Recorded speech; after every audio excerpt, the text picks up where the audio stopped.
గౌరవ మంత్రి గారు. అధ్యక్ష, ఈ క్వశ్చన్ పెట్టి రాజకీయం చేయాలనే తపన బాగా కమలాకర్ గారికి కనపడ్డాయి సార్. వాస్తవానికి నేను మాట్లాడిన దాంట్లో ఏదో తప్పు ఉందని మాట్లాడిండు. చదువుకునే విద్యార్థుల సంఖ్య చెప్పడం జరిగింది. 1913 మంది చదువుతున్నారని చెప్పడం జరిగింది. మరి అందులో ఏం తప్పు ఉందో నాకు అర్థం కాలే. ఒకసారి మీ దృష్టికి తీసుకురావాలని కోరుతా ఉన్నాం అధ్యక్ష. మేము ఈ సంవత్సరం క్లియర్ చేసినాయి 7, 12 తర్వాత ఎంపిక చేయబడ్డాయి. ఇది ఈ గవర్నమెంట్ వచ్చినాక ఎంపిక చేయబడ్డాయి. ఎస్సీ కింద 210 మంది సార్. దరఖాస్తులు 676 వచ్చినాయి సార్. దాంట్లో 210 మందిని సెలెక్ట్ చేయడం జరిగింది. బీసీ సంక్షేమ శాఖకు 300 మంది విద్యార్థులను సెలెక్ట్ చేయడం జరిగింది. మైనార్టీ శాఖ ద్వారా 500 మంది విద్యార్థులను మరి సెలెక్ట్ చేయడం జరిగింది అధ్యక్ష. అదేవిధంగా ఎస్టీ శాఖ ద్వారా 100 మంది విద్యార్థులను సెలెక్ట్ చేయడం జరిగింది అధ్యక్ష. ఆయా వచ్చినటువంటి దరఖాస్తుల ఆధారంగా దాదాపుగా 64 అంటే 1110 మంది సెలెక్ట్ చేయడం జరిగింది అధ్యక్ష మొత్తం. అదేవిధంగా ఫీజుకు సంబంధించి ఫీజులు మరి ఏదైతే ఉందో ఉన్నటువంటి 25 కోట్లు గతమి, మళ్ళీ తర్వాత 142 కోట్లు అన్నీ కలిపి 167 కోట్ల రూపాయలు పూర్తిగా చెల్లించడం అయింది. మరి వీళ్ళు ఎక్కడ ఏ అప్డేట్లు ఉన్నారో నాకు తెలియదు అధ్యక్ష. అదేవిధంగా పోస్ట్ మెట్రిక్ స్కాలర్షిప్స్ కూడా మరి ఏదైతే 23 వరకు కాంగ్రెస్ ప్రభుత్వం వచ్చే నాటికి రాష్ట్రంలో 4332 కోట్లు బకాయి ఉంటే మరి ఆ బకాయిలను తర్వాత బకాయిలు కూడా ఈ 1108 మాత్రమే ఉన్నాయి అధ్యక్ష.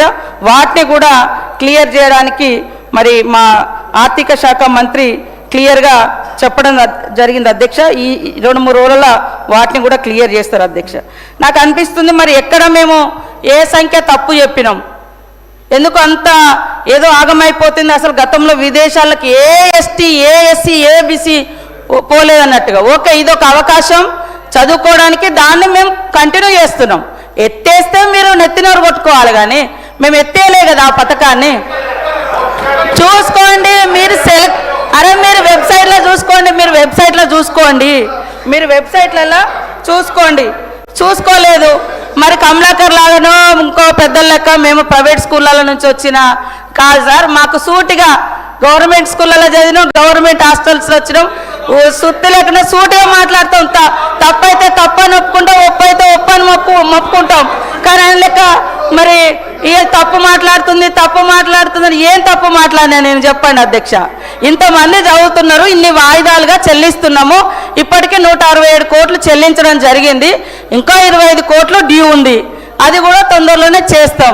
అదేవిధంగా ఇప్పుడు గతం కంటే ఎక్కువ 1100 మంది విద్యార్థులను వచ్చిన అప్లికేషన్ల ఆధారంగా మరి సెలెక్ట్ చేయడం జరిగింది.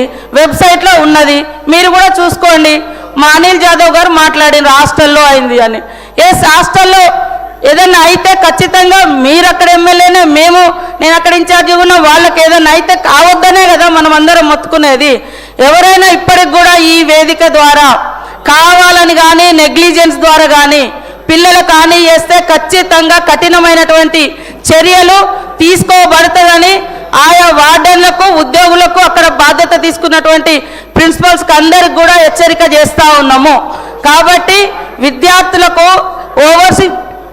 అంబేద్కర్ ఓవర్సీస్ స్కాలర్షిప్ ఏదైతే ఉందో తొందరగా ఈ సెలక్షన్ అయింది. ఇప్పుడు తొందరలోనే వాళ్ళందరికీ కూడా ఈ యొక్క ఫలాలు అందుతాయి. 167 కోట్లు రిలీజ్ చేసినాం, పెండింగ్ లేదు.